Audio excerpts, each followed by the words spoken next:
What's up, guys? Jason up of the new 80s Revolution, back down here for part 4.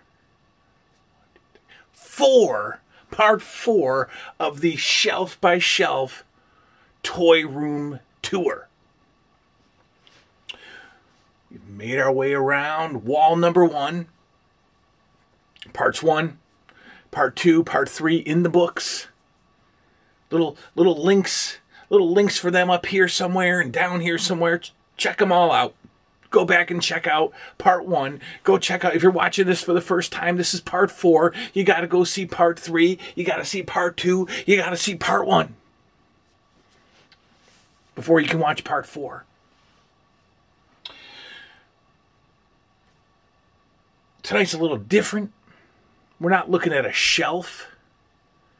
We're not going through a bookshelf. We're not going through a board game section. Part 4. We're talking about a corner. What are we talking about here? A corner? We're not talking about a shelf. We're talking about a corner. Why are we talking about a corner? Well, because there's some special stuff in this corner that I wanted to show you. I've talked about it before, but I've never really showed you exactly what I was talking about. And tonight, I'm going to show you exactly what I'm talking about. And it's important that I show you, because if you checked out the Facebook page today of the new 80s Revolution, go check it out if you haven't. Go like the page. Go, I don't know what you do on Facebook. You like, you subscribe. I don't know. But I put a little message up on Facebook today on the page of the New 80s Revolution that said, coming soon. And you know when I say coming soon, sometimes I mean coming never. But this time I mean coming soon. And we're going to get into what exactly is coming soon. So, without further ado, let's get right into the corner.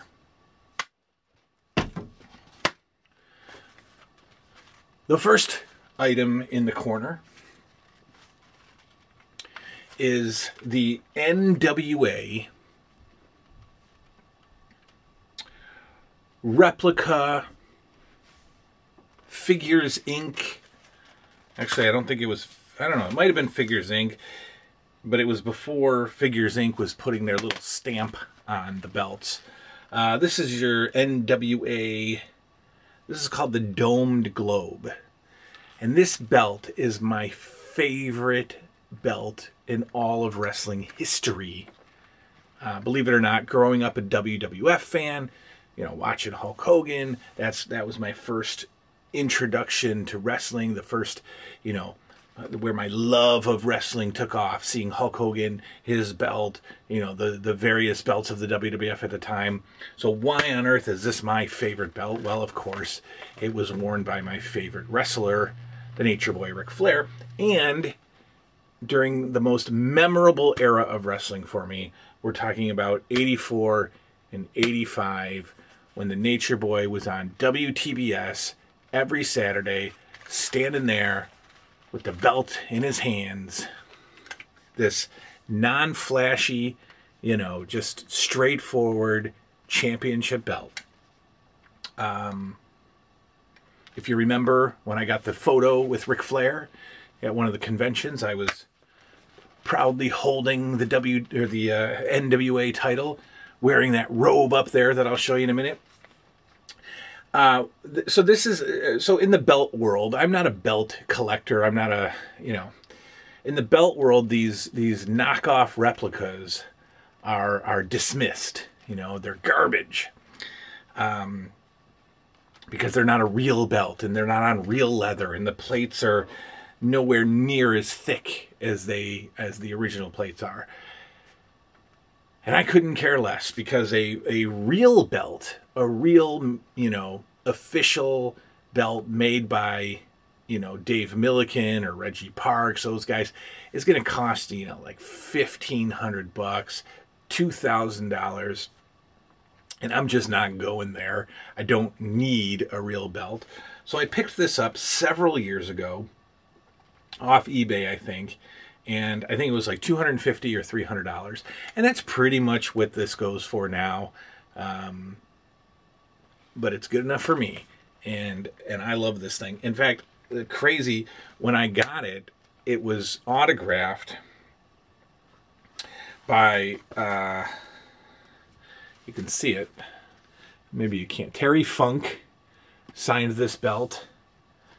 Harley Race signed this belt. It's faded. And it's really gone, but I think that's Jerry or Jack Briscoe signed the belt as well.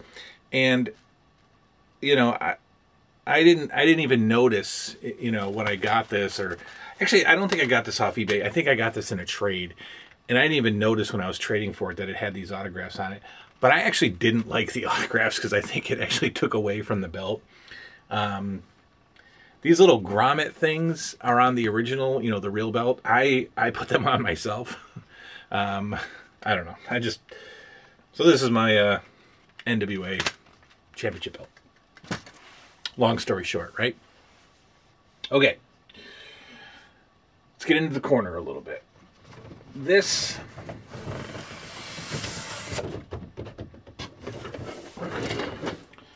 Stomper Action Track System Earthquake Alley with authentic 4x4 vehicle. The reason that I have this is because I had some Stompers when I was a kid. So basically, Stompers are, you know, 4x4 monster truck style, just big, bulky 80s trucks with that, you know, little battery inside, and then you flip a little switch and it goes off by itself. And basically you would set up, you know, they had many different versions of this, many different track versions. And this is like the, so this is Earthquake Alley set. So basically you set up the track and you put your little car on it, you press the button, away it goes, and I don't know, he just bumps around and you pull it back and do it all over again, and you keeps your interest for about 9 minutes, and then you put it away, and you know, you don't play with it again for another 6 months. But again, the only reason that I have this is because I had it as a kid. Did I have Earthquake Alley? Can't remember, but I did have Stompers, and this was at a flea market, I think, for like $8, just sitting on somebody's table, and it just brought back memories because I had this. I had some Stomper sets, and for $8, you know, to add to the old collection. Remember, I told you, if it's something that I had as a kid, whether it's like, you know, awesome or not, you know, those Stomper sets are definitely not, you know, blow away awesomeness. But I had it as a kid, and so I have to, you know, if I see it, I'm going to get it. Which is why we're going to see Hot Wheels Crisscross Crash. Again, the only reason that I have this is because I had this as a kid. This was a toy show several years ago. Again, $10, $12 sitting on somebody's table. It's not even complete. But it took me back, and I certainly remember, you know, sitting around kind of like these goofy kids are doing, sitting around on my grandparents' floor in their family room or their living room, setting up this Hot Wheels track and playing some Crisscross Crash. You know, Hot Wheels and these tracks, you know, if you remember, very popular. I wasn't a car kid. Obviously, I was a wrestling fanatic. So I wasn't into Hot Wheels and Matchbox cars, but every kid on the planet had Hot Wheels and Matchbox cars. And so you got, you know, you had to get these tracks. And the good thing about the tracks was that they were interchangeable. You know, you could connect them all and make these big play sets and big worlds, and you know, you could also whip your sisters with them. And I recall whipping and getting whipped by these flexible, plasticky Hot Wheels tracks. So again, Crisscross Crash. The reason why I have it is because I had it as a kid. And so it lives down here in the cave. This is just some, I don't know, stuff. So these are not, this is not vintage, but the idea is vintage. When I was a kid, my sisters and I would make a Christmas countdown.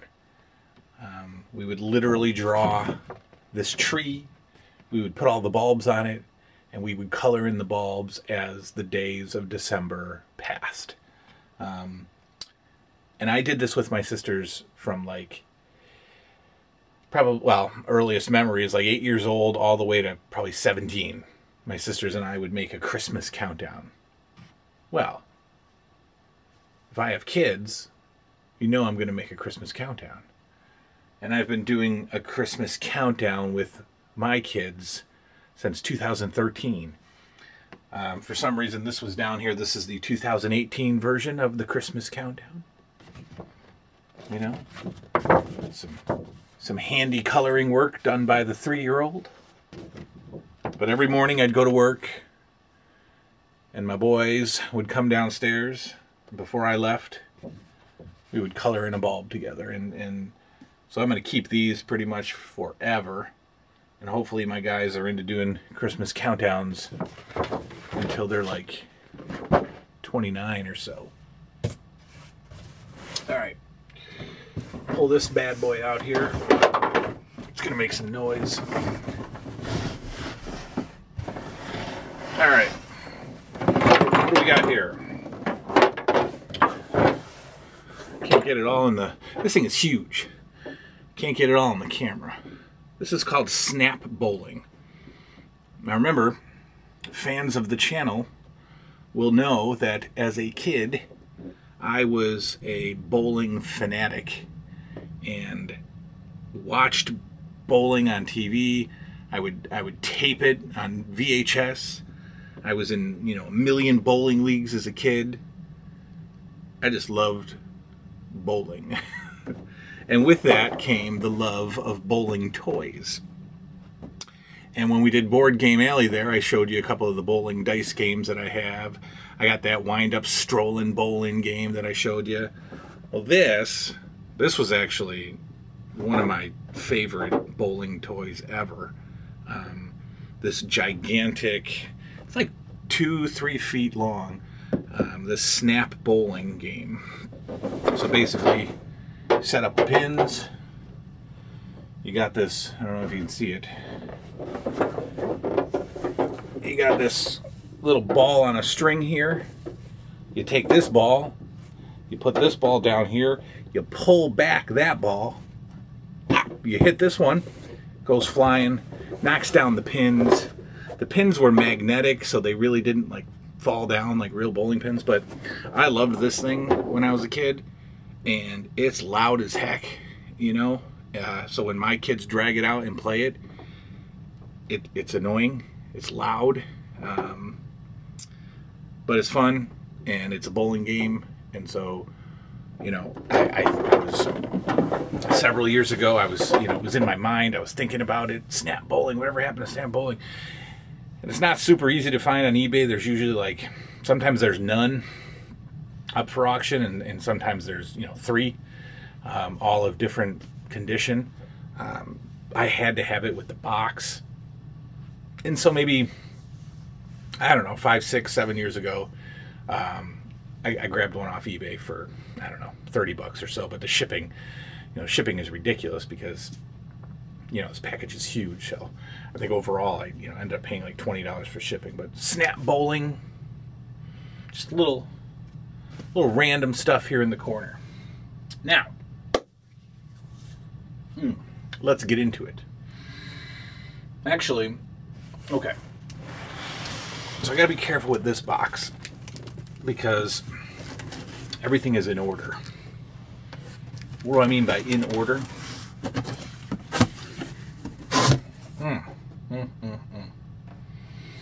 Let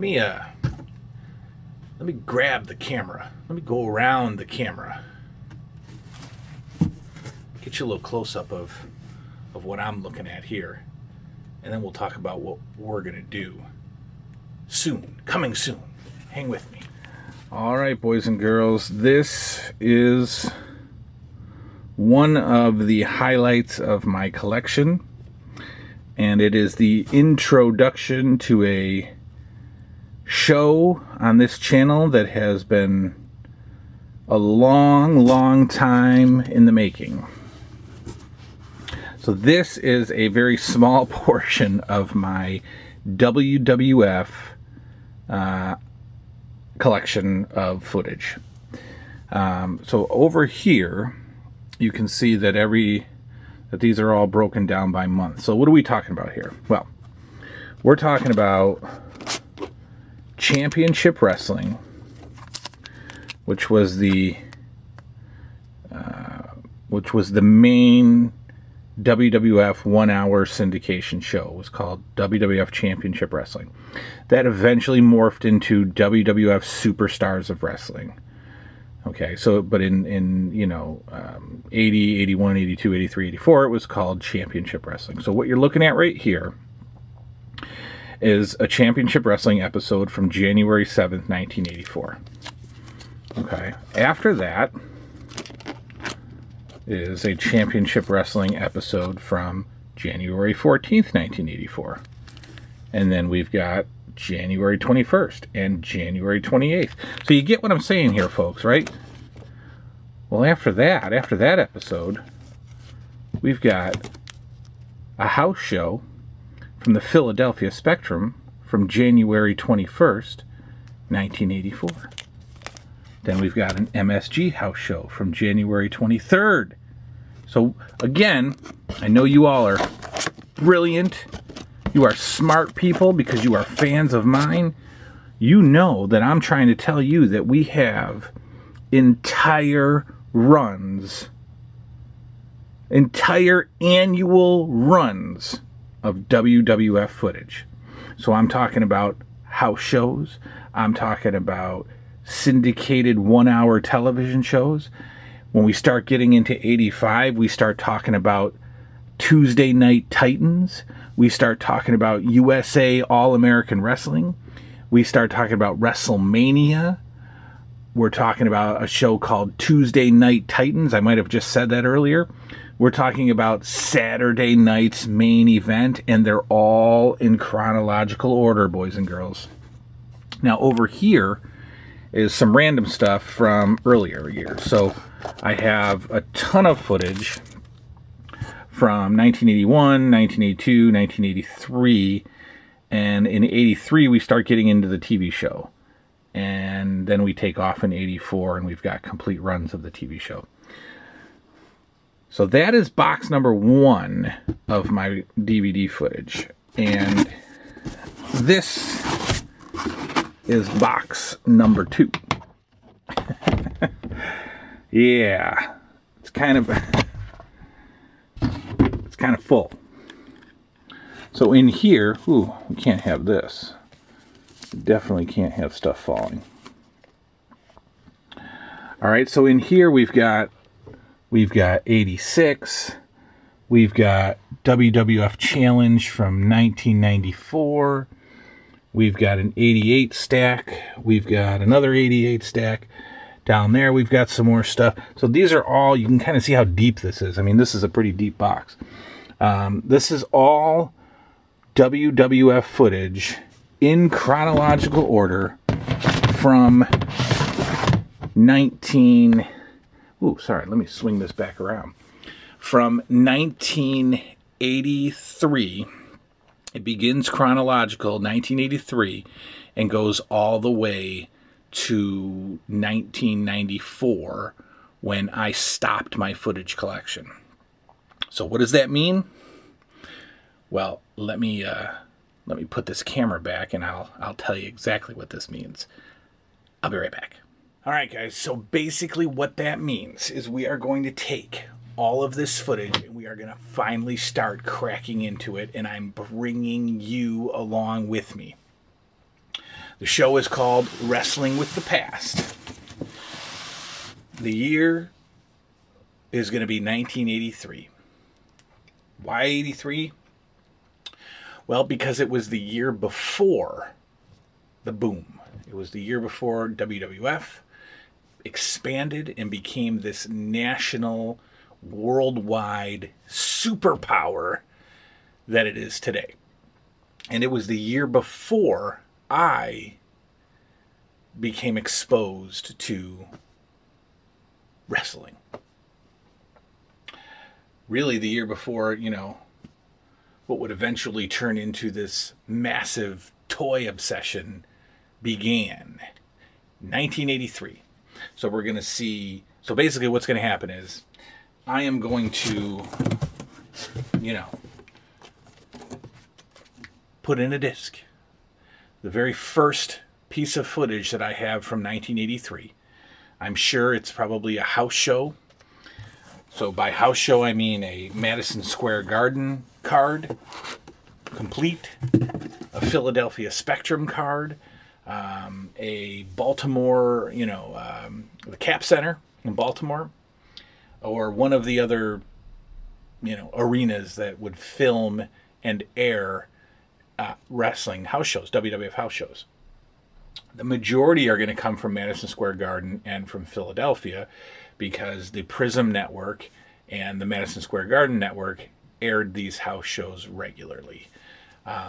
There are some, again, from Washington. There are from Baltimore, the Cap Center in Baltimore. They had a little TV deal going with the WWF, and there are some house shows from the Cap Center as well. But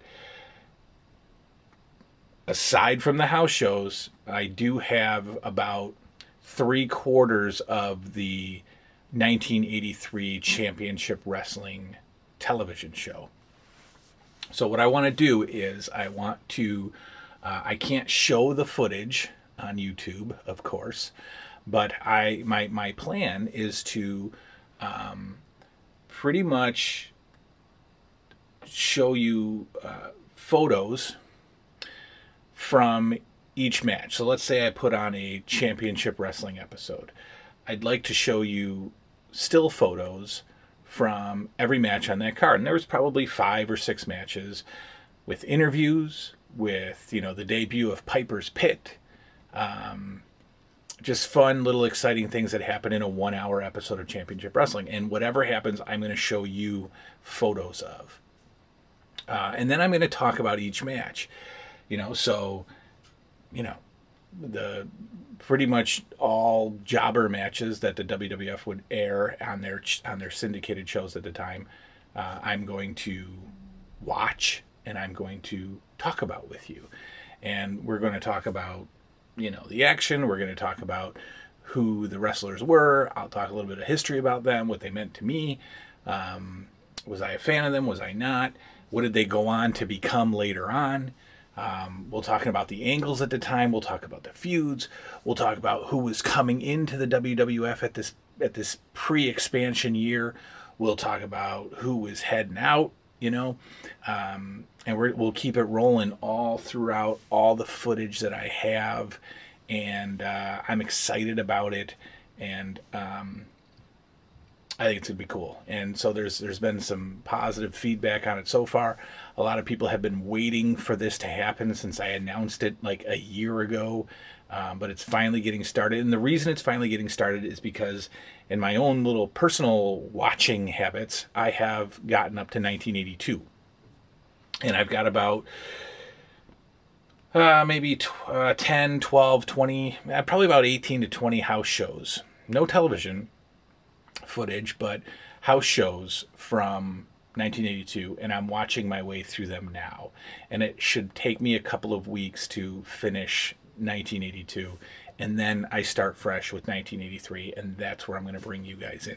So, Wrestling with the Past, 1983 WWF Year in Review, starting in January, the earliest footage that I have. We will go through it chronologically, and I will get you as close to what I'm watching as possible without violating any YouTube copyright laws. I figure I can get away with some photos, maybe some brief clips, you know, maybe some of the commercials that we're airing I could show you, but it's going to be awesome. I'm looking forward to it. It's going to, you know, not force me, but it's going to get me watching all this footage again, and it's going to be a blast. So basically, collection room tour part 4, a few little items to show you, but the main thing that I wanted to show you was what was in these tubs and what is coming soon on this channel. Hope you are all excited about it. I might put up a little teaser video, give you a little bit of an idea of what I'm going to be doing with the photos and some of that. So might put a teaser video up soon, and to keep you all reminded and interested. That's coming soon. Check for it in a couple of weeks. We're going to do part 5 of the room tour next week. I'd like to do this weekly, so we'll be hitting part 5.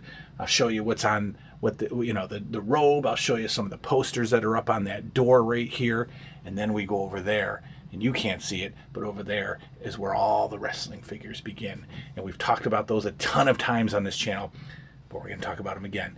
And then we're going to make our way all around the room, and we're just going to keep going. So hang with me. We're going to have some fun coming up. I'll talk to you all soon. Good night now.